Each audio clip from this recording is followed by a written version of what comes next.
Assalamualaikum warahmatullahi wabarakatuh. Jumpa lagi dengan saya Abdul Malik Setiawan di channel Learning Factory.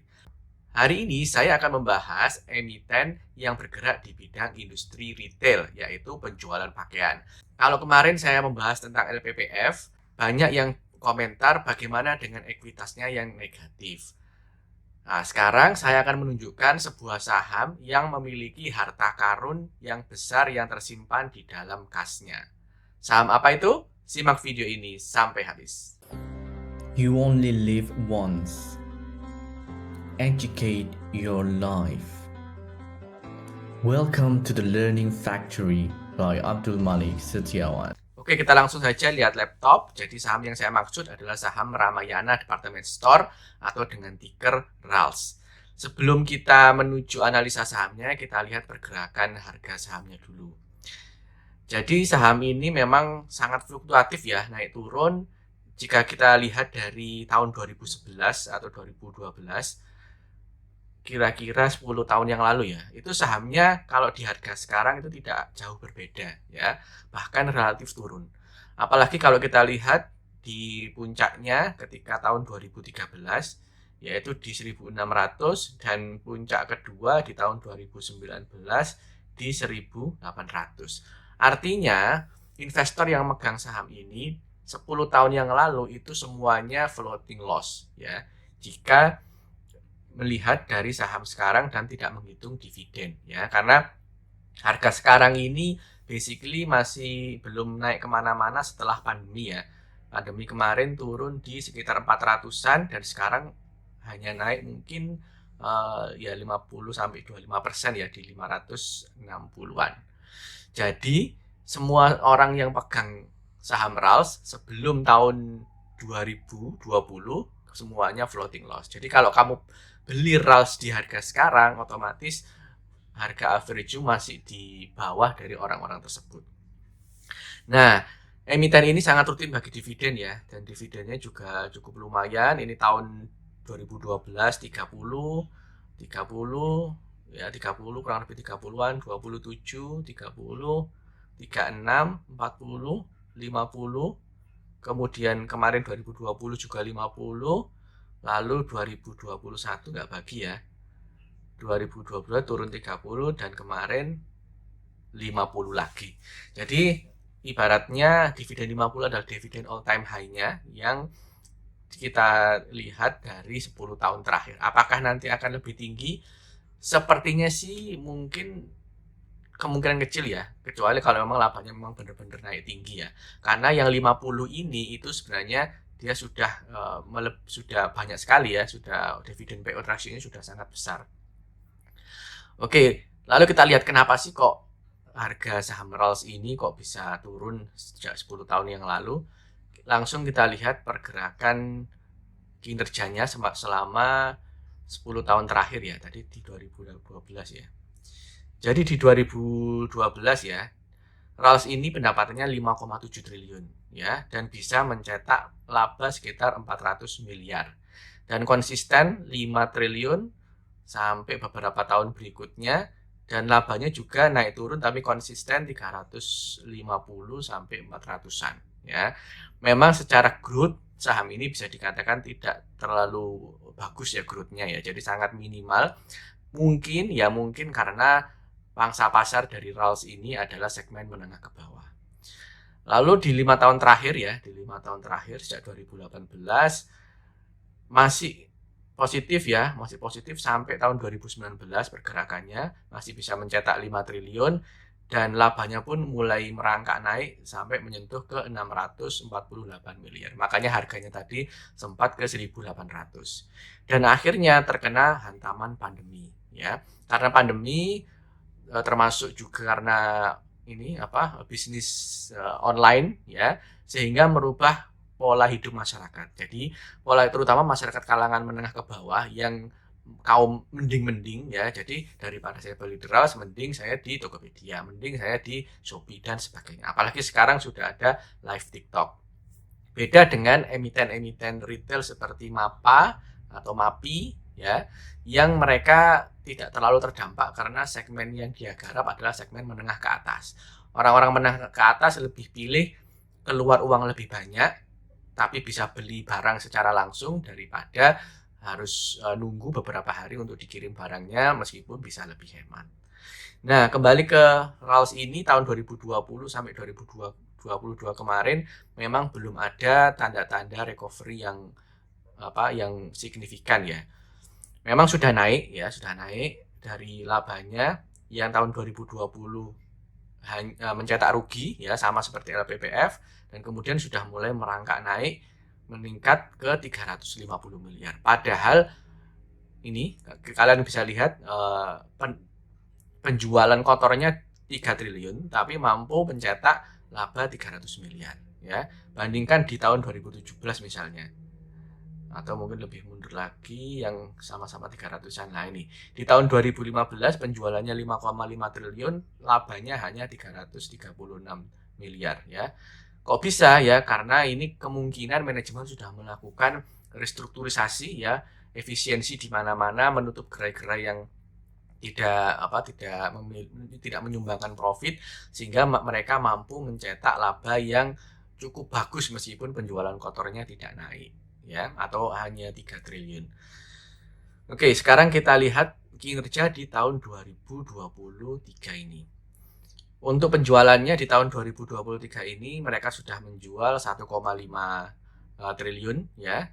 Dan di Q3 dan Q4 kalau misalnya menilik sejarah ya, penjualan mereka terbesar itu di Q2 saja ya, karena hari Lebaran ya. Sedangkan selanjutnya relatif turun. Kalau misalnya kita pakai patokan tahun 2022 kemarin, karena terlihat menurun ya, Q1, Q2 dari penjualan menurun, jadi kalau kita pakai Q2 masih oke lah, bahkan mungkin bisa jadi turun ya, tapi masih oke kita pakai yang kemarin. Secara TTM adalah 2,8 triliun ya, jadi memang sedikit ada penurunan dibanding tahun 2022. Kenapa kok nggak pakai annualize ya? Kalau annualize kayaknya sih susah performa Q2 ini akan tercopy di Q3 atau Q4. Karena kalau kita lihat sejarah ya memang tidak bisa naik banyak untuk Q3 dan Q4. Lalu net income-nya berapa? Net income kalau kita pakai TTM ya kurang lebih sekitar 300 miliar ya, 300 miliar. Jadi memang sedikit ada penurunan. Kenapa? Itu yang menjelaskan harga sahamnya mengalami penurunan ya. Jika kita lihat tahun 2023 kemarin itu sudah sempat naik ke 700 ya, tapi karena kemudian labanya tidak ada progres yang cukup menjanjikan, akhirnya sekarang turun lagi. Oke. Jadi meskipun kinerjanya ada penurunan ya, tapi memang harga sahamnya sudah cukup murah ya, dan yang berpotensi ya. Jadi saya bilang untuk kinerja saham RALS ini saat ini memang masih belum bagus ya, kinerjanya masih belum bagus. Tapi saham ini berpotensi melakukan turnaround di masa depan selama manajemen mampu melakukan inovasi ya. Nah, potensi ini didukung oleh kas yang besar ya, sehingga dia bisa membagi dividen yang besar. Jadi kasnya ada 1,3 triliun dan mereka juga memiliki obligasi sebesar 1,1 triliun. Nanti saya tunjukkan. Artinya uang cash mereka itu sebenarnya ada 2 triliun lebih ya. Nah, padahal market cap-nya 3,9 triliun atau 4 triliun ya. Artinya ketika kita beli perusahaan ini ya sebesar 4 triliun, kita sudah mendapatkan cashback 2 triliunan. Berarti sudah diskon 50% ya, ibaratnya seperti itu. Oke, bagaimana potensi dividen tahun depan ya? Sebelum kita bahas potensi dividen, kita lihat PI dan PBV-nya masih cukup rendah ya. PBV 1,0, kemudian PI di bawah 10 ya. Kalau PI TTA memang 12 ya, jadi masih agak besar ya. Karena memang labanya tidak terlalu bagus di Q1 dan Q2 tahun ini. Nah, kalau kita pakai TTM ya, kita pakai IPS-nya, IPS TTM adalah Rp44 ya, Rp44.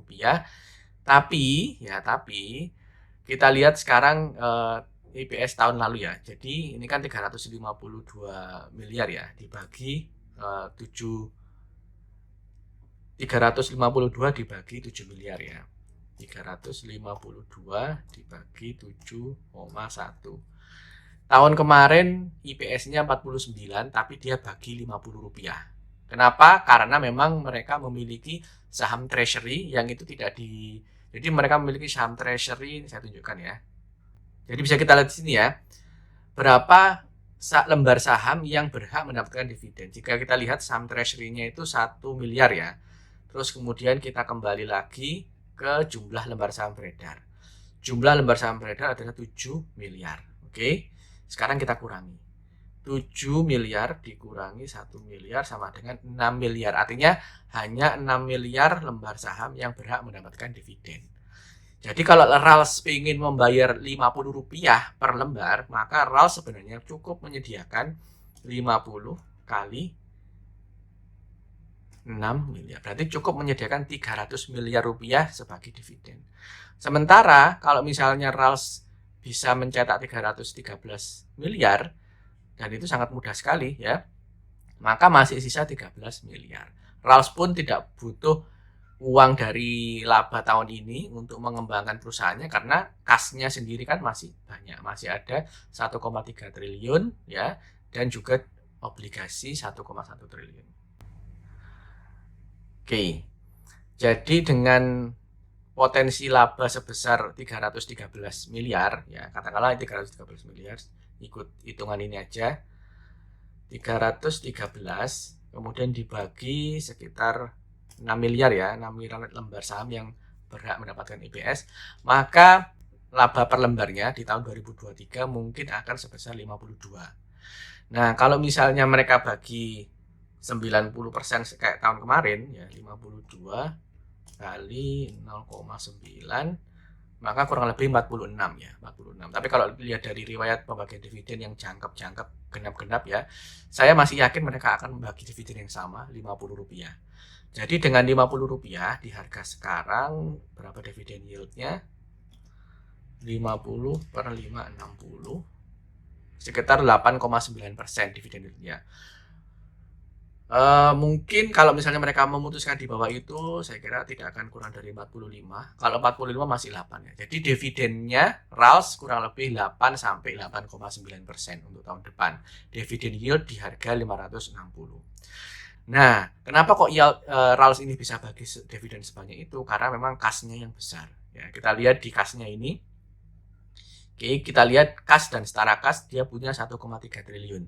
Ya, dia punya deposito berjangka 200 miliar, artinya 1,5 triliun. Dan dia juga punya investasi jangka pendek berupa obligasi sebesar 1,1. Jika ditotal berarti 2,6 triliun. Nah, ini saya tunjukkan obligasinya. Obligasi negara, obligasi perusahaan sebesar 1,1 triliun. Jika kita lihat yield dari obligasi ini sekitar 5-9, katakanlah kita ambil tengahnya aja 7% ya. 7% ya, 1,100 miliar kali 0,07. Jadi per tahun RALS ini dapat laba ya, yield dapat laba dari investasi jangka pendeknya sebesar 77 miliar ya. Oke, jadi itu harta karun yang ada di RALS. Ingat ya, RALS punya kas sebesar 2,6 triliun. Ya. Padahal market cap-nya cuma 3,9. Terus terang saya masih belum memiliki saham ini ya, karena kemarin saya sempat punya saham ini, kemudian sudah dapat dividen dan sudah saya jual di area 600-an, kemudian saya pindah di LPPF. Tapi kalau misalnya harganya masih sideways seperti ini, mungkin saya akan memikirkan untuk kembali mengkoleksi saham RALS ini. Oke, bagaimana menurut kalian? Apakah saham RALS ini cukup layak untuk dikoleksi? Silakan kalian tulis di komen ya, dan kalian bisa mengusulkan analisa saham apa lagi yang bisa saya bahas. Terima kasih perhatiannya. Bye. People do many things in their life. Sometimes we fail, sometimes we succeed, but we always learn from them. Welcome to the Learning Factory by Abdul Malik Setiawan.